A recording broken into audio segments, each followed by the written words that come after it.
네, 여러분 반갑습니다. 네, 오늘은 열왕기하 90장을 살펴보도록 하겠습니다. 네, 오늘은 예후가 북이스라엘의 왕이 되는 쿠데타를 통해서 왕이 되는 그런 이야기입니다.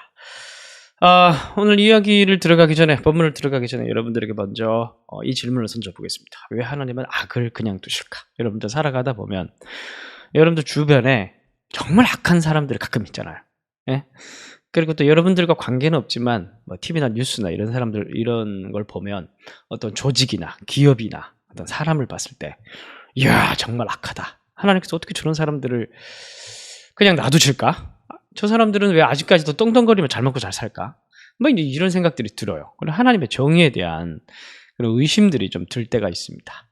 그래서 사실 그렇잖아요. 우리 어른들은 이렇게 크고 아이들은 이렇게 작은데 아이들이 분명히 볼 수 있는 한계가 있어요. 왜냐하면 작기 때문에 아이들이 볼 수 있는 시각은 요만큼이고 어른들은 이만큼입니다. 아이들에게 잘 설명을 해준다고 해도 사실은 그 아이들이 자라기를 기다릴 수밖에 없는 이슈들이 사실 너무 많아요. 아이들을 키우다 보면 우리는 그걸 많이 깨닫습니다. 우리는 요만큼 작고 하나님께서 이렇게 크시죠. 하나님께서 우리에게 최선을 다해서 말씀을 통해서 여러 가지로 설명을 해주신다고 해도 우리가 이해할 수 있는 건 요만큼이에요. 왜냐하면 우리 육신의 한계가 있기 때문에. 사실은 완벽하게 다 이해를 시킬 수도 없고 이해가 된다고 주장하는 것도 거짓말이고, 사실은 우리가 시간이 많이 지나고 난 이후에 그 모든 역사를 통해서, 지나간 과거들을 통해서, 행적들을 통해서 하나님이 이렇게 일하셨구나, 이렇게 하나님의 정의를 이루어 가시는구나, 그렇게 깨달을 때가 되게 많습니다. 오늘 이야기도 사실 그런 이야기예요. 그 이세벨, 아합, 이 가문에 대한 하나님의 멸절, 심판에 대한 예고가 이미 오래전에 있었죠. 근데 시간은 계속 지나고 본문에 나타나진 않아요. 독자들은 분명히 이걸 기억하고 있어야 됩니다. 하나님께서 아합과 이세벨의 그 가문에 대한 심판을 얘기를 했고, 그리고 억울하게 죽은 나봇의 피가 여전히 나봇의 포도원에 뿌려져 있는데 하나님께서 뭐 하시나? 이 땅에 부르짖는 그 신원의 목소리, 그 피가 땅에 흘렀잖아요. 그럼 땅이 막 하나님께 소리 지르는 거예요. 이 피를, 억울한 피를 어떻게 할 겁니까? 이제 그렇게 의인화시켜서 구약 성경에 많이 나타납니다. 하나님께서는 이 땅을 언제 신원해 주시는가? 이제 막 그런 이제 고민들을 하면서 이 본문까지 왔었어야 해요. 근데 지금 여러분들 아마 기억 못 하실 것 같은데 벌써 이 나봇의 억울함을 다 까먹었을 텐데 이제 그걸 하나님께서 하나님의 타이밍에 하나님의 방법으로 해결하시는 방법입니다. 그게 바로 예후의 쿠데타와 딱 맞아떨어지는 그 본문이 오늘 90장이 되겠습니다. 자, 9장 1절을 보시면 선지자 엘리사가 선지자의 제자 중 하나를 불러 이르되 너는 허리를 동이고, 이제 급하게 어딜 뛰어가라는 거죠. 허리띠를 꽉 짜매고 이 기름병을 손에 가지고, 기름병은 뭐예요? 어디 누군가의 기름을 붓는 겁니다. 기름을 왜 부어요? 왕으로 세우려고 하는 겁니다. 이제 굉장히 중요한 사건이 벌어지는 거예요. 길랏 라못으로 가라. 그러니까 근데 9장 1절 보면은 선지자 엘리사가 이렇게 얘기를 하죠. 보통 앞에 본문들 보면 대부분이 그냥 엘리사라고 얘기를 했던지 아니면은 하나님의 사람 이렇게 얘기를 하지 선지자 엘리사 이렇게 나오는 표현들은 거의 없습니다. 그러니까 지금 선지자로서의 엘리사의 사역이 지금 소개가 되고 있기 때문에 되게 좀 중요한 사역을 하려고 하는 거예요. 바로 왕에게 기름을 붓고, 그 다음에 길랏 라못은 어디냐면 요단 동편 그 경계 지역에 있는 거예요. 북쪽 경계, 북이스라엘 그 위쪽 경계가 길랏 라못입니다. 그 국경을 수비하고 있는 수비대 장관이 있어요. 그게 누구냐면은 예후라는 장관입니다. 거기 가서 이제 기름을 부으라고 하는데, 이제 3절에 보면, 근데 붙자마자 바로 도망가라고 합니다. 왜냐하면 사안이 죽을까봐. 이거는 쿠데타를 선언하는 거잖아요. 그러니까 잘못하면은 오해받아가 죽을 수도 있기 때문에 기름을 붓자마자 도망가라고 그렇게 얘기를 합니다.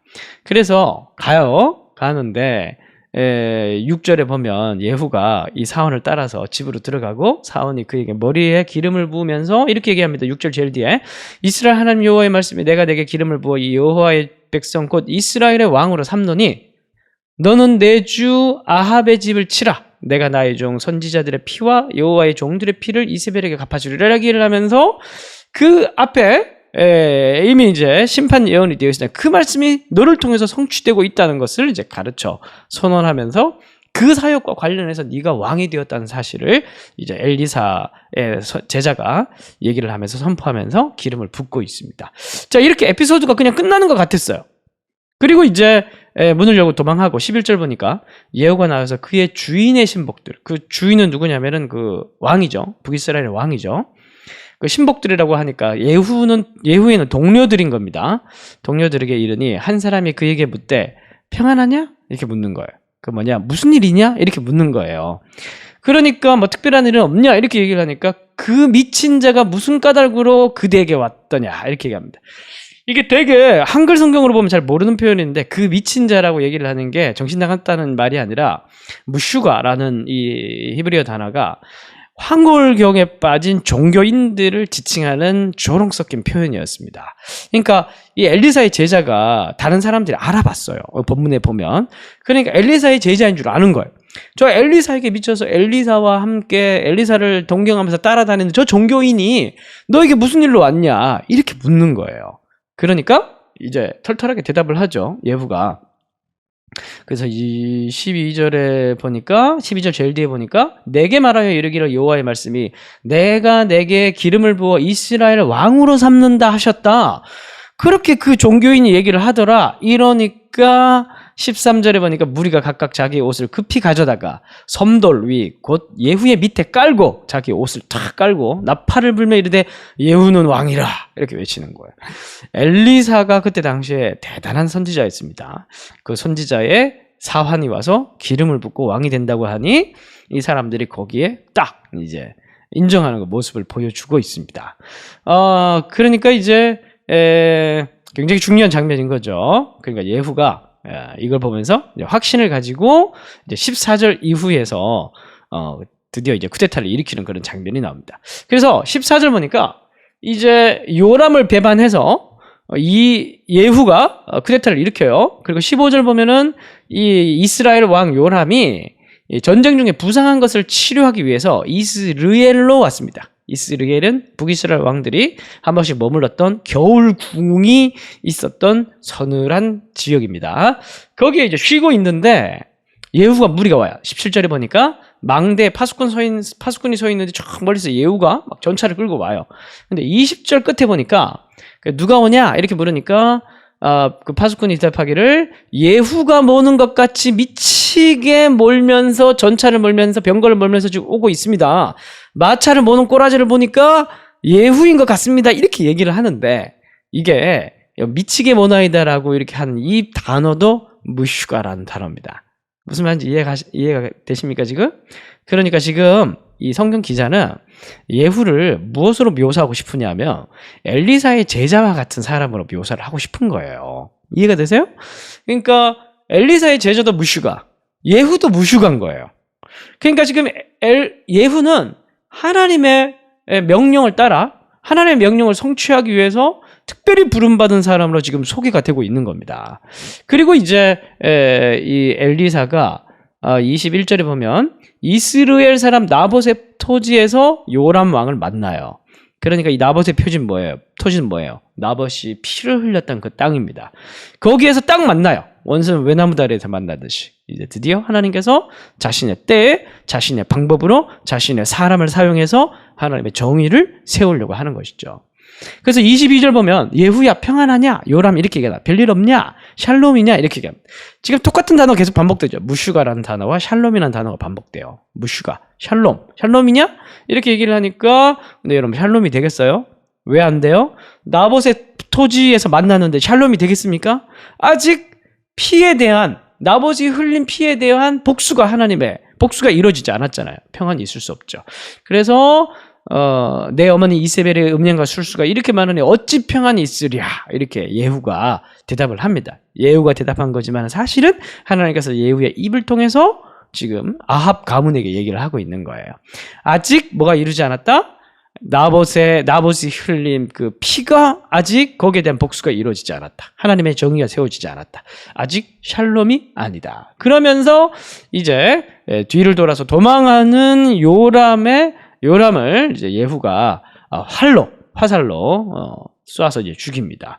그리고 이제 26절에 여호와께서 말씀하시기를 내가 어제 나봇의 피와 그 아들들의 피를 분명히 보았노라. 이 토지에서 내게 갚으리라. 그 피의 복수가 원수를 갚으시는 하나님의 이야기가 성취가 되는 이야기가 오늘 본문에 나옵니다. 드디어 정의가 세워지고요. 그리고 이제 이세벨이 죽어야죠. 30절. 예후가 이스라엘의 언니 이제 소식을 들은 거죠. 이세벨이 반역의 소식을 들은 거예요. 이세벨을 듣고 눈을 그리고 머리를 꾸미고 창에서 바라보다가 죽을 준비를 하는 거예요. 그러니까 이세벨이 아주 진짜 참 큰 여인입니다. 적이지만 이제 예후가 오고 있다는 얘기를 듣고 자기 죽을 때가 다가왔다는 걸 듣고 이제 치장을 하고 있는 거예요. 그러면 31절 예후가 문에 들어오며 이르되 주인을 죽인 너 시므리여 평안하냐 이렇게 이제 묻는 겁니다. 그러니까 이제 여기서 또 이제 평안하냐 이렇게 샬롬이냐 또 이렇게 묻죠. 그러니까 이제 샬롬이 되겠습니까?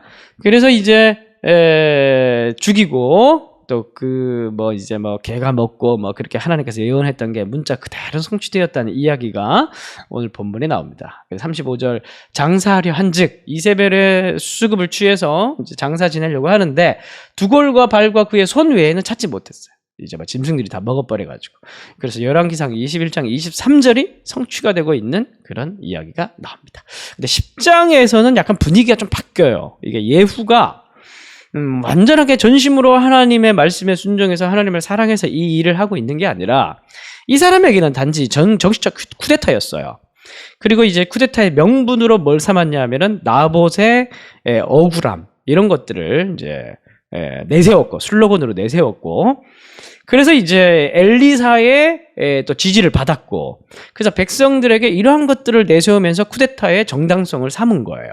그리고 10장에서는 이제 아주 잔혹한 과유불급, 뭐든지 지나치면 안 됩니다.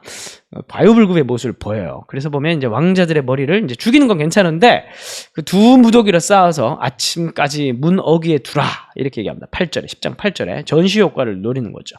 되게 잔인한 모습을 이제 많이 보여줍니다.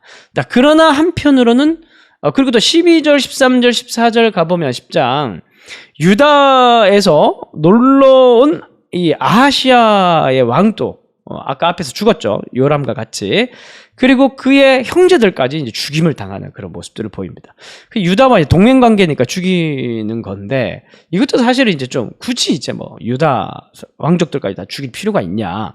왜냐하면 이후에 예후가 남과 북이 끊어지면서 관계가 끊어지면서 이제 고립이 됩니다. 고립이 돼요. 북이스라엘 완전히 고립이 되는 그런 정치적으로 위기가 와요. 이러한 행동들 때문에. 그래서 고립을 자초한 그런 이제 지나친 예후의 모습을 좀 보여주고 있습니다. 그래서 그의 의도는 그렇게 선한 것 같지가 않아요.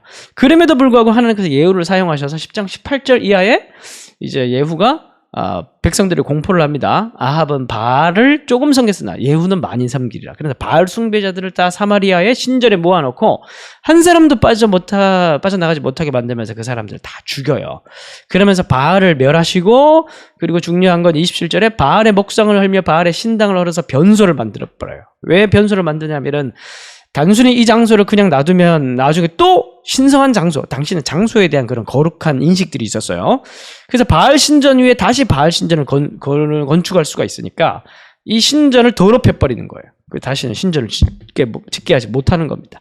이러한 좋은 일은 하지만 그러나 31절 보니까 그러나 예후가 전심으로 이스라엘 하나님 여호와의 율법을 지켜 행하진 않았어요.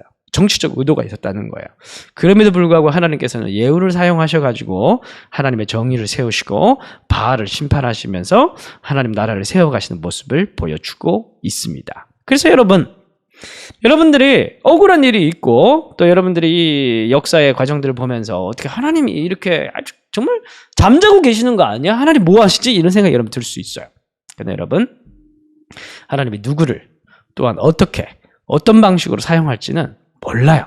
우리는 요만큼 볼 수 있고 하나님 이만큼 보고 계시기 때문에 우리는 기도를 해야 돼요. 하나님께서 이 하나님의 보고 있는 그 시각들을 나에게도 달라고. 그래서 내가 참고 견디고 하나님의 때, 하나님의 사람, 하나님의 방법을 내가 기다릴 수 있게 해달라고. 내 손으로 악을 갚고 내 손으로 복수하지 않게 해달라고. 그러한 오류에, 그러한 위험에 내가 빠지지 않도록 나를 지켜달라고. 그렇게 여러분 기도를 하셔야 됩니다. 그래서 여러분들의 오늘도 억울한 일이 있더라도 여러분들의 하나님의 때를 기다리고 참을 수 있는 저와 여러분들이 되시기를 바랍니다. 기도하겠습니다. 하나님, 결국 하나님 우리가 기다리면 하나님께서 하나님의 때와 방법과 하나님의 사람으로 그렇게 하나님의 뜻을 정의를 이루어 가시는 것을 우리가 오늘 말씀을 통해서 배웠습니다. 하나님, 참 살다 보면은 참 억울한 일이 많이 있고 또 우리를 못 살게 구는 사람도 있고 참 그렇습니다.